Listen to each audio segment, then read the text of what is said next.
Bismillahirrahmanirrahim. Assalamu alaikum. Myself Adil Ashmi. Today our topic is number system. Number system के हवाले से आज हम डिस्कस करेंगे. नंबर सिस्टम के अंदर देखें कि जब अगर इसके इंट्रोडक्शन की बात करें नंबर सिस्टम्स के अंदर क्या क्या चीज़ें आ जाती हैं. अब देखें नंबर के हवाले से जो है नंबर को हम कहाँ से डिनोट करते हैं. 1 2 3 4 एंड सो ऑन. ये चीज़ें क्या है हमारे पास, ये सारे डिजिट्स जो हैं ये नंबर सिस्टम को शो करते हैं, नंबर्स को शो करते हैं. और इनको जब जनरेट किया जाता है या इनको जब यूज किया जाता है अपनी लाइफ के अंदर वो नंबर सिस्टम बन जाता है. तो फर्दर अगर देखा जाए तो सबसे पहले हमारे पास है नेचुरल नंबर. नेचुरल नंबर के अंदर क्या आ जाता है. नेचुरल नंबर की अगर बात करें तो नेचुरल नंबर को n से डिनोट किया जाता है और इसके अंदर जो नंबर्स आते हैं वो 1 से लेकर 1 2 3 4 एंड सो ऑन. ये जितने भी बाकी नंबर्स हैं वो सारे इसी में रिपीट हो जाते हैं. ये चीजें आ जाती है नेचुरल नंबर में. नेचुरल नंबर के बाद जो है ना, अब देखिए यहाँ पर जो है ना उन्होंने 1 से स्टार्ट किया, नंबर 1 से स्टार्ट किया, लेकिन हमारे लाइफ के अंदर जो है ना सिर्फ नंबर 1 से तो जरूरत नहीं पड़ती ना, ये पॉजिटिव इंटीजर्स की तो जरूरत नहीं पड़ती ना. फर्दर जो है ना उसके बाद जो नेचुरल नंबर के बाद उन्होंने इंट्रोड्यूस करवाया होल नंबर को. होल नंबर जो है, होल नंबर को हम W से जाहिर करते हैं और W के अंदर मतलब होल नंबर्स के अंदर उन्होंने डिजिट्स को इंक्लूड किया, 0 को 1 2 3 4 एंड सो ऑन. ये सारे डिजिट्स को उन्होंने इसके अंदर इंक्लूड कर दिया डिजिट्स को, जिसमें हमारे पास जो नेचुरल नंबर था उसको n से डिनोट किया, होल नंबर्स को W से डिनोट किया. नेचुरल नंबर के अंदर उन्होंने 1 से स्टार्ट किया और होल नंबर के अंदर उन्होंने 0 से स्टार्ट कर दिया. फर्दर जब इसके ऊपर मतलब कि फर्दर स्टडी की गई तो उसके बाद जो इसके अंदर इम्प्रूवमेंट लाई गई तो देखें कि भी हमारे पास जो नंबर्स थे वो सिर्फ इतने ही काफी नहीं थे कि भी सारे पॉजिटिव नंबर्स हों या फिर उनके अंदर 0 भी इंक्लूड हो. तो फर्दर उन्होंने जब इसके बारे में कंक्लूजन निकाला या जो स्टडी की उसके अंदर उन्होंने इंटीजर्स को इंटीजर्स नंबर क्या होते हैं. इंटीजर्स को z से डिनोट किया जाता है और इंटीजर्स के अंदर जो है हमारे पास ओवरऑल नंबर्स को यूज किया जाता है, जिसके अंदर हमारे पास 0 भी इंक्लूड होता है, 1 भी, और सॉरी प्लस माइनस का 1 प्लस माइनस का 2 प्लस माइनस का 3 एंड सो ऑन. ये सारे नंबर क्या आ जाते हैं, इंटीजर्स में आ जाते हैं. इंटीजर सेट को हम इस तरह भी डिफाइन कर सकते हैं या फिर हम इस तरह भी लिख सकते हैं, 0 प्लस का 1 प्लस का 2 प्लस का 3 या फिर ऐसे 4 5 इस तरह भी लिख सकते हैं. विदाउट प्लस साइन के बगैर भी अगर लिख देंगे तो फिर भी कोई इश्यू नहीं, वही बात होती है. -1 -2 -3 एंड सो ऑन. तो ये जो चीज़ है ये भी इंटीजर्स को ही शो करवा रही है. इसके अंदर भी देखें चाहे वो प्लस के हैं चाहे वो माइनस के हैं, यहाँ पर हमने डिफाइन कर दिया, उसको अलग अलग लिख दिया, लेकिन यहाँ पर हमने क्या किया था, कंपोज कर दिया था, उनको क्लोज करके लिख दिया था +-1. मतलब कि 1 जो है वो प्लस में भी होगा और माइनस में भी होगा, बात दोनों के अंदर सेम ही है. फर्दर जो है ना इंटीजर्स के अलावा फिर भी हमें कुछ चीज़ों की जरूरत पड़ी है. जैसे हम अपनी लाइफ के अंदर चीज़ों को जब यूज करने लगे तो उसी हवाले से फिर इंटीजर्स के बाद हमने रैशनल नंबर को डिफाइन किया.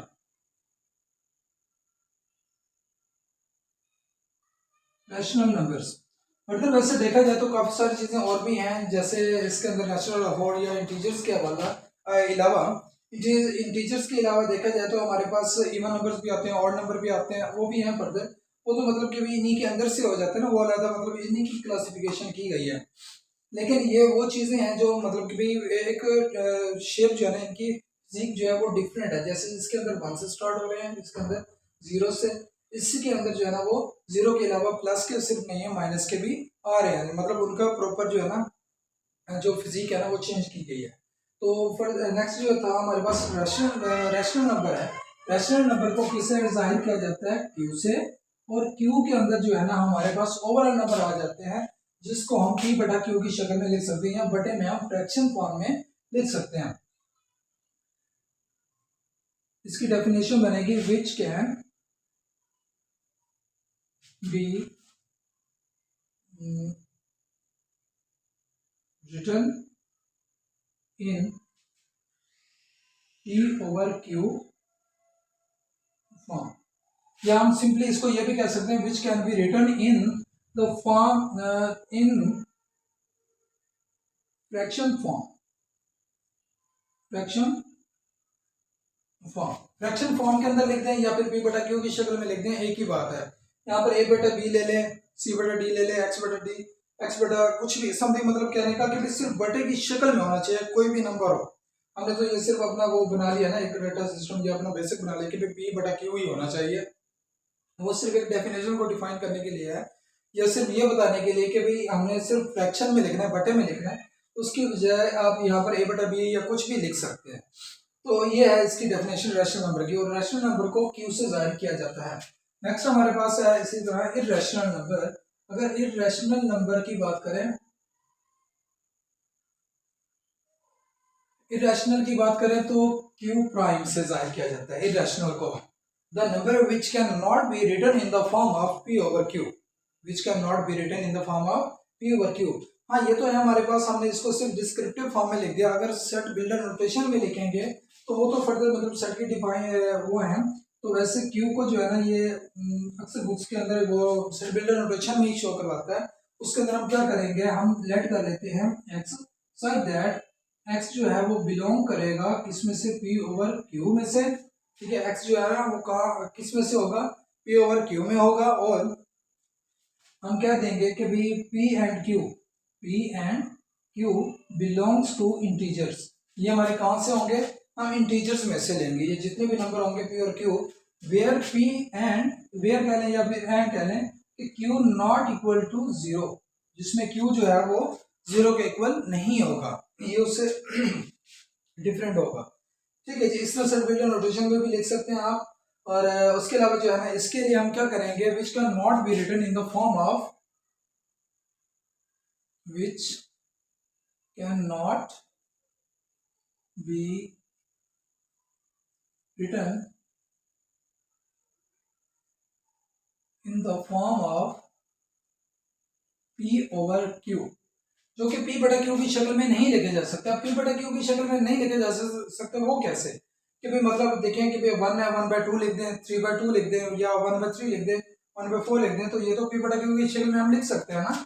लेकिन p बटा q की शक्ल में जो नहीं लिख सकते, उसके लिए क्या कंडीशन होगी या क्या सिचुएशन होगी, जिसको हम कह सकते हैं कि ये p बटा q की शक्ल में नहीं आते। तो उसके लिए क्या होगा, like as 2 square root, 3 square root and 5 का स्क्वायर रूट हो गया, या फिर 7 का स्क्वायर रूट हो गया। या इसके अलावा जो हमारे पास जो इंटरनेशनल साइंस है पढ़े, जैसे पाई है पढ़ी, थीटा है पढ़ा, इनको जो है, या फाई है पढ़ी, या एप्सिलॉन है पढ़ा, तो इनको हम क्या कर सकते हैं कि ये हमारे पास आ जाएंगे इर्रेशनल नंबर के अंदर। इर्रेशनल नंबर को q प्राइम से जाहिर किया जाता है। और ये सारे जो है ना एग्जांपल्स होंगे किसकी, फॉर एग्जांपल 2 स्क्वायर रूट एट ऑन, ये सारी चीजें जो है ये किस में आ जाएंगी, हमारे पास इर्रेशनल में आ जाएंगी। और इसके अलावा जो है ना, इससे जो ग्रेटर है या जिसके अंदर इसको भी इंक्लूड किया गया है, वो हमारे पास रियल नंबर। अगर रियल नंबर की बात करें तो रियल नंबर को हम डिनोट करते हैं r से, और r के अंदर क्या आ जाता है हमारे पास, ओवरऑल रैशनल हो और इर्रेशनल नंबर्स, इन दोनों का जो यूनियन होगा वो किससे बिलोंग करेगा, दोनों का जो यूनियन होगा वो रियल नंबर में मौजूद होगा। मतलब कि q जो p बटा q की शक्ल में लिखे जा सकते हैं, या उसके अलावा जो p बटा q की शक्ल में नहीं लिखे जा सकते, या इनको हम डेसिमल के तौर पर भी इस्तेमाल करते हैं।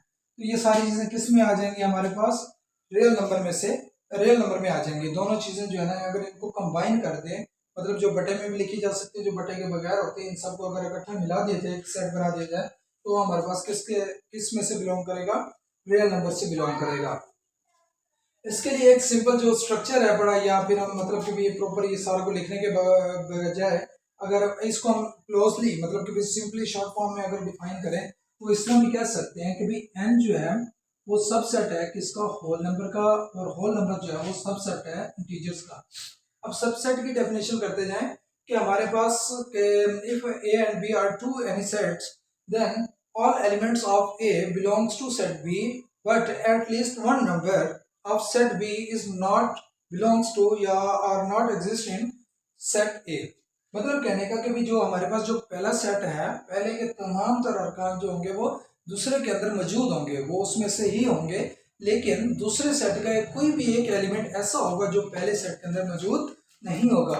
सपोज जैसे हमने नेचुरल नंबर लिया, अब देखें नेचुरल नंबर के अंदर जितने भी एलिमेंट्स हैं वो होल नंबर में मौजूद हैं, 1 2 3 4 8 सो ये सारे किस में से मौजूद हैं, इसमें मौजूद हैं, होल नंबर में मौजूद है। लेकिन होल नंबर का कोई एक एलिमेंट ऐसा भी है, एक एलिमेंट ऐसा है जो कि नेचुरल नंबर में नहीं है, तो हम क्या कहेंगे, n जो होगा ये सबसेट होगा किसका, होल नंबर का। ऐसे ही जो w है होल नंबर है वो सबसेट होगा किसका, इंटीजर का। एटलीस्ट कह रहा था, मैक्सिमम नहीं कह रहा था, एटलीस्ट से ये बुला दे कम से कम कोई एक ऐसा एलिमेंट होना चाहिए। लेकिन अब इसमें देखें जितने भी नेगेटिव वैल्यूज हैं वो सारे इसमें मौजूद नहीं है, तो हम कह सकते हैं कि भाई डब्ल्यू भी जो है वो z का सबसेट है। इसके बाद अगर बात करें तो z जो है ना वो सबसेट है किसका, रैशनल नंबर का। अब देखें रैशनल नंबर के अंदर p ओवर q, अगर हम बात करें p ओवर q की, तो p ओवर q के लिए हम लिख सकते हैं 2/3, ठीक है, फ्रैक्शन फॉर्म में है ना, तो फ्रैक्शन का मतलब यही है कि हम इसको सॉरी रैशनल नंबर कह सकते हैं। तो ये हमने रैशनल नंबर कह दिया, तो ये देखें 2 भी तो उसमें मौजूद है इंटीजर में, और 3 भी तो इंटीजर में मौजूद है, तो हम कह सकते हैं कि ये हमारे पास क्या होगा, z जो है वो सबसेट होगा किसका, रैशनल नंबर का। और जो रैशनल नंबर है इसका जो सबसेट होगा वो किस में होगा, रियल नंबर का होगा। ठीक है, ये हमारे पास एक सिंपल स्ट्रक्चर है या फॉर्म है या इसका मेथड है जिसके अंदर हम इस पूरी बात ये जो हमने डिफाइन किया है उसको सिर्फ हम इसी बात में भी डिफाइन कर सकते थे। लेकिन इसके अंदर बताने का मकसद ये था कि भी जितनी भी वैल्यूज हैं उसके बारे में थोड़ा सा डिस्कस हो जाए और साइंस जो है ना वो पता चल जाए कि भी कौन सा साइन किसको शो कर रहा है कि या किसको डिनोट करता है।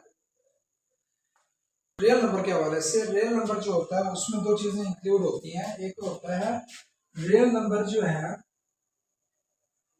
रियल नंबर के अंदर दो चीजें आ जाती हैं, एक आ जाता है हमारे पास रैशनल नंबर और दूसरा आ जाता है irrational.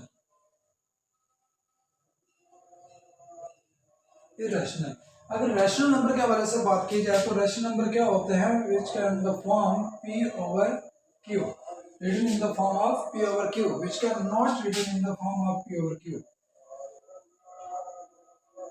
not be p over q, मतलब जो p बटा q की शक्ल में ना हो उसको हम क्या कहते हैं, इरेशनल, और जो p बटा q की शक्ल में हो उसको क्या कहते हैं, हम रैशनल नंबर कहते हैं। अब अगर रैशनल नंबर को फर्दर डिफाइन करें तो इसके अंदर हमारे पास क्या आ जाता है कि भाई इसके अंदर अगर देखें रैशनल नंबर को, तो हमारे पास जो है एक चीज टर्मिनेटिंग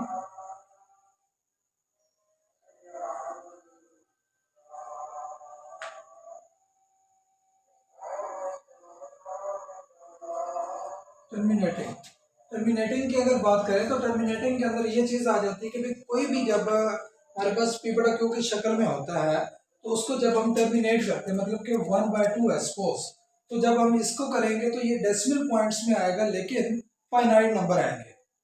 ठीक है, terminating numbers are shown as the decimal form in which the numbers are finite. ठीक है ना, इन द डेसिमल डिजिट्स, मतलब कि डेसिमल के बाद जो डिजिट्स जितने भी आते हैं वो सारे क्या होते हैं हमारे पास, फाइनाइट होंगे, तो उसको हम क्या कहेंगे, टर्मिनेटिंग कहेंगे। सपोज जैसे 1/2 है, अगर हम इसको करते हैं फॉर एग्जांपल, अगर हम 1/2 को करेंगे तो यहाँ पर हमारे पास 0.5 आ गया, तो मतलब कि भी इशारे के बाद जितने भी डेसिमल्स आए हम उनको काउंट कर सकते हैं ना। या फिर फर्दर देखें कि कोई भी वैल्यू आ जाती है, सपोज हमारे पास 0.000348 आ गया, अपनी तरफ से अज्यूम कर रहा हूँ। तो अब देखिए ये जो है ना डेसिमल के बाद हमने काउंट करना है, तो डेसिमल के बाद जो है 1 2 3 4 5 एंड 6 मतलब काउंटेबल है ना, फाइनाइट नंबर है या लिमिटेड नंबर्स हैं, हम इसको क्या कहेंगे, ये हमारे पास टर्मिनेटिंग को शो करेंगे। टर्मिनेटिंग के साथ ही या फिर हम इस तरह भी कह सकते हैं कि ये जो नंबर्स हैं या ये जो टर्मिनेटिंग है ये रिप्रेजेंट करती है रैशनल नंबर को। इस तरह लिख लेंगे, एवरी terminating represent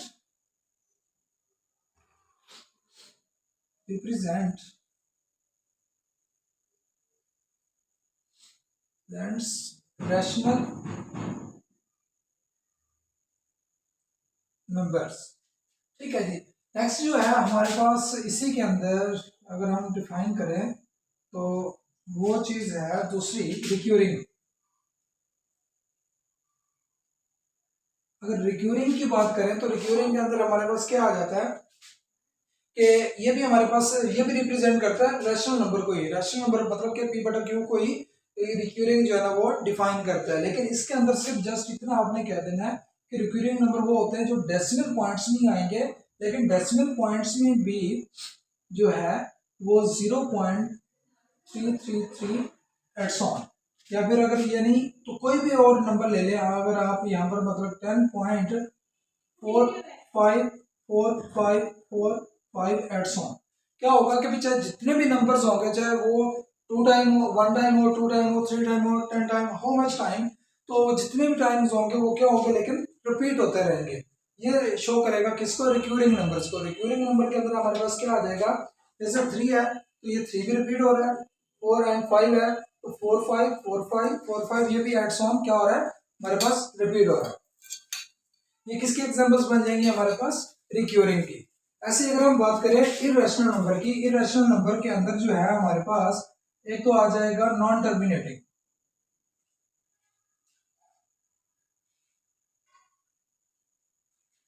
अगर हम नॉन टर्मिनेटिंग के हवाले से बात करें तो नॉन टर्मिनेटिंग के हवाले से हमने क्या बात की थी कि जितने भी डेसिमल पॉइंट होंगे in which finite numbers are digits in decimal point, मतलब डेसिमल पॉइंट या इशारे के बाद जितने भी नंबर्स आएंगे वो हमारे पास फाइनाइट होंगे या लिमिटेड होंगे या काउंटेबल होंगे। लेकिन नॉन टर्मिनेटिंग के अंदर क्या आएगा, हमारे पास जो नंबर्स होंगे वो नॉन अनकाउंटेबल होंगे या इनफाइनाइट होंगे। सपोज हम देख लेते हैं कि 0.453128 एड्स ऑन।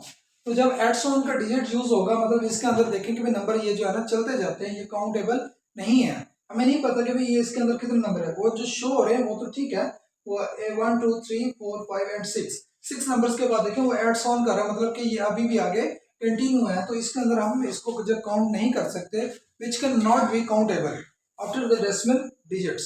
तो after the decimal sorry decimal के बाद जितने भी डिजिट्स हैं वो हम काउंट नहीं कर सकते, उसको हम किस में शो कर लेंगे, नॉन टर्मिनेटिंग में। ठीक है। और अगर बात करें इसके अंदर मतलब कि हम कह सकते हैं कि non terminating represents the irrational number. Further जो है हमारे पास है non recurring. Non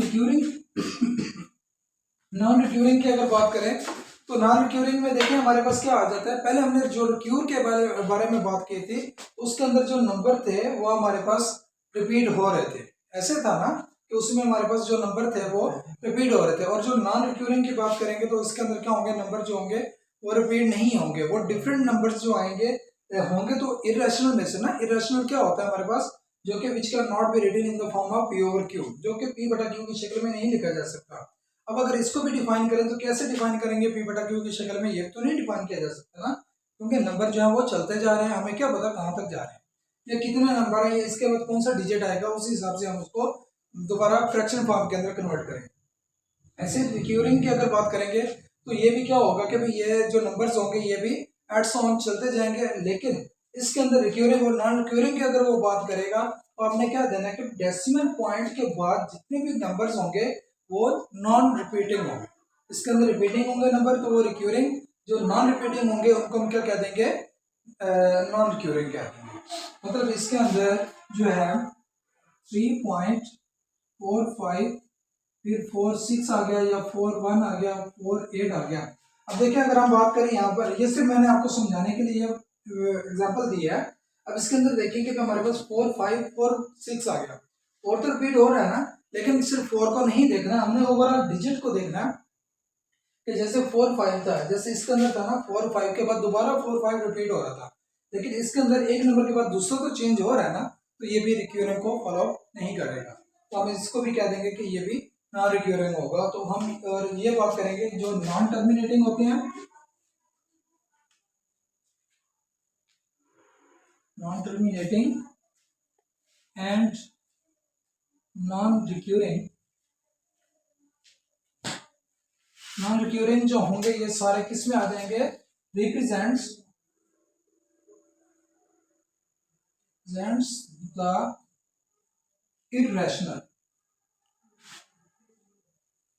irrational numbers.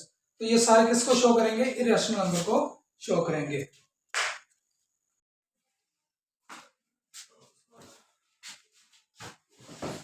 Binary operation की अगर बात करें तो बाइनरी ऑपरेशन में हमारे पास जो इसका साइन है, जो बाइनरी ऑपरेशन को डिनोट किया जाता है, वो इस साइन से किया जाता है। नेक्स्ट अगर इसकी डेफिनेशन के हवाले से बात करें तो let A B are set, let A B are non empty set. हमारे पास कोई भी सेट ए होगा, that set A is non empty,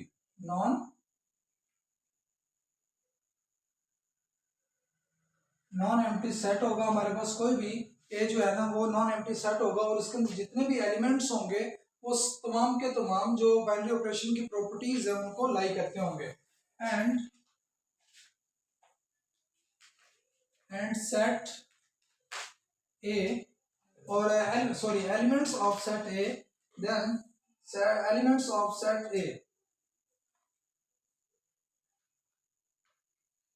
elements of set A follow your lies all the properties of binary operation, lies all properties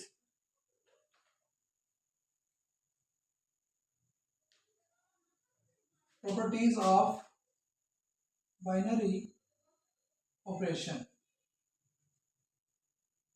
अब binary operation की अगर properties के हवाले से बात की जाए तो बाइनरी ऑपरेशन के अंदर जो प्रॉपर्टीज हैं वो कौन कौन सी हैं कि इसकी दो टाइप्स होती हैं। एक अंडर एडिशन होती है, अंडर एडिशन,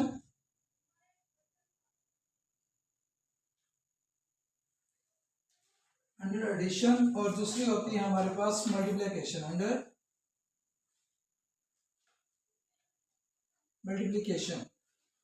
अब अगर अंडर एडिशन की बात करें, एडिशन के लिए जो है वो हमारे पास ये वाला साइन होता है, और मल्टीप्लिकेशन के लिए हमारे पास ये साइन होता है। अब नेक्स्ट जो है ना देखें कि इसके अंदर जो फर्दर प्रॉपर्टीज आती हैं अंडर एडिशन के अंदर, जो प्रॉपर्टीज जो आएंगी वो होंगी क्लोजर, क्लोजर प्रॉपर्टी होगी हमारे पास। नेक्स्ट जो होगी हमारे पास होगी कम्यूटेटिव,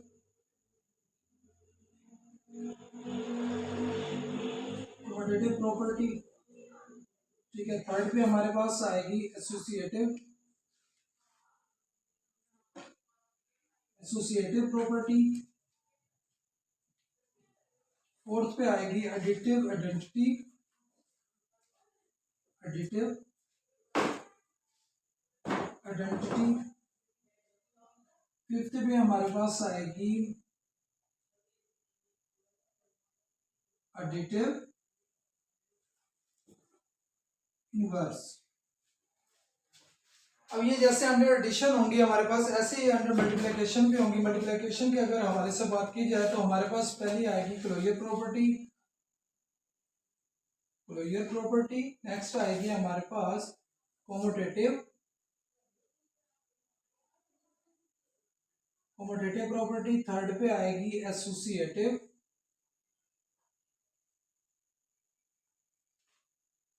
फोर्थ पे आएगी हमारे पास, अब जैसे उसके अंदर था ना एडिटिव, मतलब कि वो क्योंकि एडिशन अंडर एडिशन थी तो एडिशन के हवाले से हमने उसको एडिटिव बयान किया था। अब यहाँ पर अंडर मल्टीप्लिकेशन आ रही है तो हम क्या कहेंगे? Multiplicative,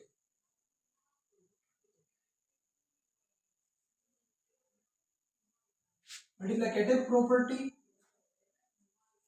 sorry multiplicative identity, property कह रहा हूँ, आइडेंटिटी आएगी यहाँ पर। फिफ्थ पे हमारे पास क्या होगा? मल्टीप्लिकेटिव,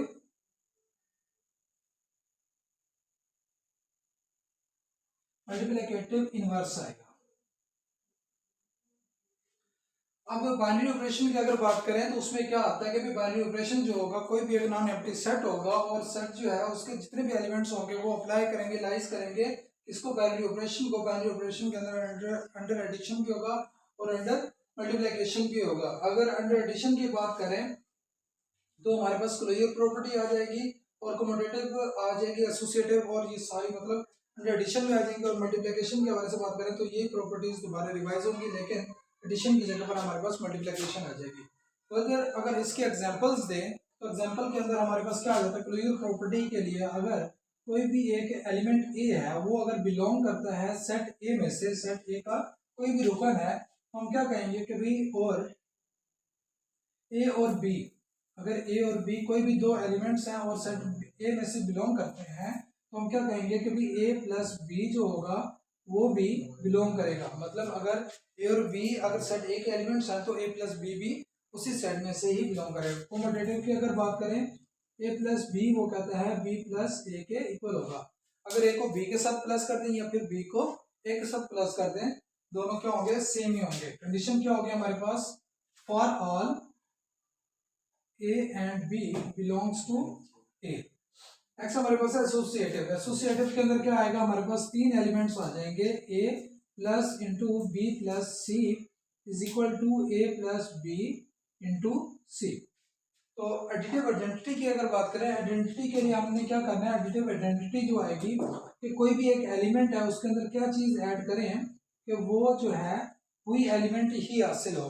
तो वो जीरो ही है कि भाई अगर हमारे पास सपोज 10 रुपए हैं तो 10 के अंदर अगर जीरो का ऐड करेंगे तो वो एज इट इज 10 ही रह जाएंगे।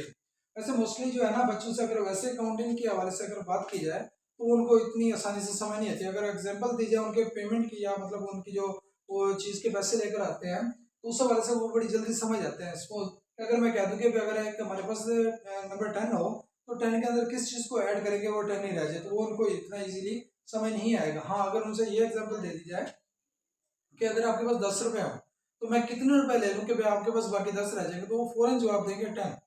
तो मतलब कि ये जो चीज़ है ना बच्चों की साइकी के मुताबिक है कि कोई भी एलिमेंट है या फिर जैसे देखिए कि भाई हमने ए के साथ जीरो को ऐड कर दिया या जीरो को ए के साथ ऐड कर दें तो फिर भी आंसर क्या आएगा, ए ही आएगा। अगर एडिटिव इनवर्स की अगर बात करें तो इनवर्स के लिए क्या आएगा कि भाई हमारे पास, इनवर्स का क्या मतलब होता है, उलट। ठीक है, अगर एडिटिव का उलट कह रहा है तो मतलब क्या होगा कि अगर जमा है तो जमा का उलट मनफी आ जाएगा। तो अगर कोई भी चीज है अब एडिटिव के अंदर उसके लिए माइनस ए भी उसी में ही मौजूद होगा, या चाहे माइनस ए को पहले ले लें या बाद में लिख लें तो दोनों का आंसर क्या आएगा, जीरो ही आएगा। मतलब दोनों आपस में रिमूव हो जाएंगे और हमारे पास जीरो आंसर आ जाएगा। क्लोजर प्रॉपर्टी अंडर मल्टीप्लिकेशन अगर बात करें तो वही चीजें ही आएंगी कि भाई a and b belongs to a set a and closure property define करेगी कि भी a multiplied by b belongs to a. Commutative की बात करें तो a multiplied by b is equal to b multiplied by a. Associative की बात करेंगे तो a multiplied by b dot c is equal to a dot b dot c. Multiplicative identity की अगर बात करें तो आइडेंटिटी के अंदर क्या आ जाएगा कि भी ए को किससे मल्टीप्लाई करें हमारे पास ए आ जाए, तो 1 से मल्टीप्लाई करेंगे या फिर 1 को मल्टीप्लाई करें ए से तो फिर भी हमारे पास आंसर ए ही आएगा। और अगर बात करें मल्टीप्लिकेटिव इनवर्स की तो इनवर्स के लिए क्या हो जाएगा, अब मल्टीप्लिकेटिव का इनवर्स है, पहले जैसे एडिटिव का इनवर्स था उसमें हमने प्लस था तो माइनस ले लिया। अब जो है ना हमारे पास कोई भी एक वैल्यू होगी तो हम जब उसको मल्टीप्लाई करेंगे तो उसके लिए हम क्या ले लेंगे, उसका इनवर्स मतलब उसका उलट ले लेंगे। तो यहाँ पर आपने शो करवा देना है a dot 1 over a is equal to 1 और 1 over a dot a is equal to 1। मतलब दोनों कंडीशन में अगर चाहे 1 ओवर ए शुरू में आ जाए या लास्ट में आ जाए वो किसके इक्वल आएगा, 1 के ही इक्वल आएगा।